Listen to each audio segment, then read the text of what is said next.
defina o primeiro ano do governo Bolsonaro em uma palavra. Por quê?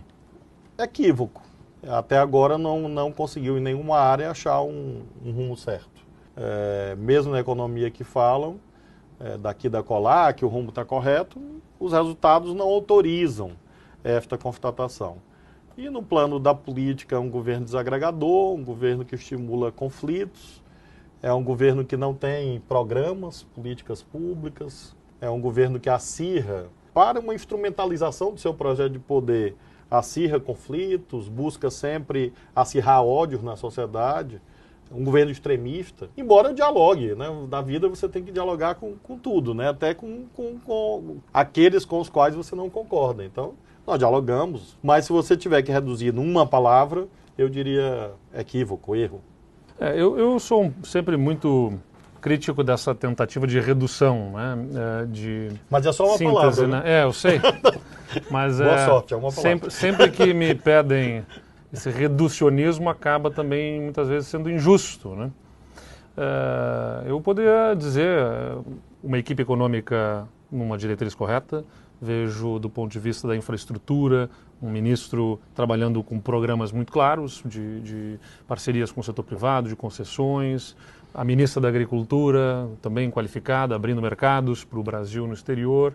Eu compartilho nessas áreas da visão do governo. De outro lado, eu vejo em termos comportamentais um atraso, vejo na questão agora recente que envolveu a questão da cultura, um episódio lamentável e deplorável e digno de nós, de um enfrentamento da própria sociedade desse tema.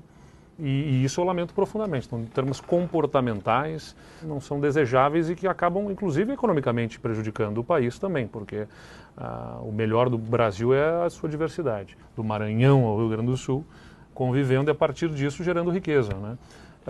Mas eu acho que no tema central, digo, na eleição de 2018, a eleição do segundo turno era uma eleição plebiscitária, um caminho em exclusão ao outro.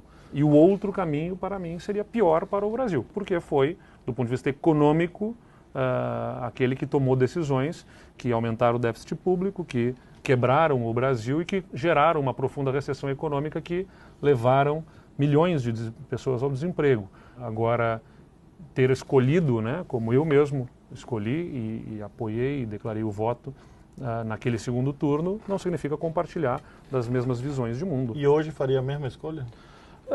Diante da situação que nós tínhamos no segundo turno, era inevitável. Para mim, eu não conseguia ver capacidade, continuo não conseguindo ver capacidade ao então candidato Haddad, buscando conselhos na cadeia, com um ex-presidente que estava preso, e principalmente com a sua diretriz econômica de restabelecer confiança de um setor privado para gerar riqueza no Brasil. Acho que ali era um grande problema que se tinha.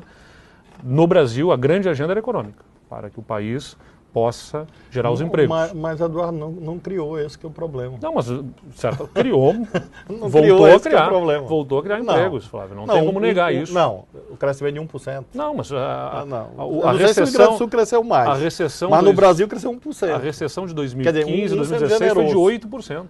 Mas... O Brasil que a Dilma entregou foi um Brasil que regrediu. Ao nível de 2010. Nos últimos 4, 5 anos, o que houve de reversão dessa regressão? Nada. Começou a haver uma reversão, uma estabilização Vamos econômica. Fazer o programa daqui a 2 anos. Não tem problema. Tu vai mudar teu voto. Não.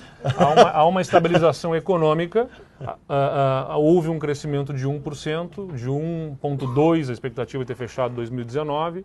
Há uma expectativa para esse ano positiva, agora acabou o FMI de declarar 2,2% de crescimento econômico. Há geração de empregos, certamente em nível muito menor do que o país precisa. Acho que se o governo não tivesse determinados conflitos políticos, de fato, poderia estar crescendo mais, conflitos que o próprio governo está estabelecendo. Mas os conflitos são constituintes dele, é isso que não dá para separar. O Bolsonaro é casado com Paulo Guedes e vice-versa. Então, o ministro Paulo Guedes essa ideia de separar... política econômica, a política... Mas os resultados são aí, você andou para chegar você não aqui, tem como dizer. Como eu andei, você elegeu de pobre, de desempregado, esse país não tem uma política pública. Mas isso não foi por conta não foi um ano que esses desempregados surgiram, nem em 2. Mas você tem que tentar enfrentar, né? Tem que tentar enfrentar. Mas a tentativa de enfrentamento... E essa turma não enfrenta, esse que é o problema. Não, o enfrentamento... Por isso que economicamente eles estão errados. Mas daqui a 2 anos tu vai votar na gente. Tenho certeza que não. Respeito, mas tenho certeza que não.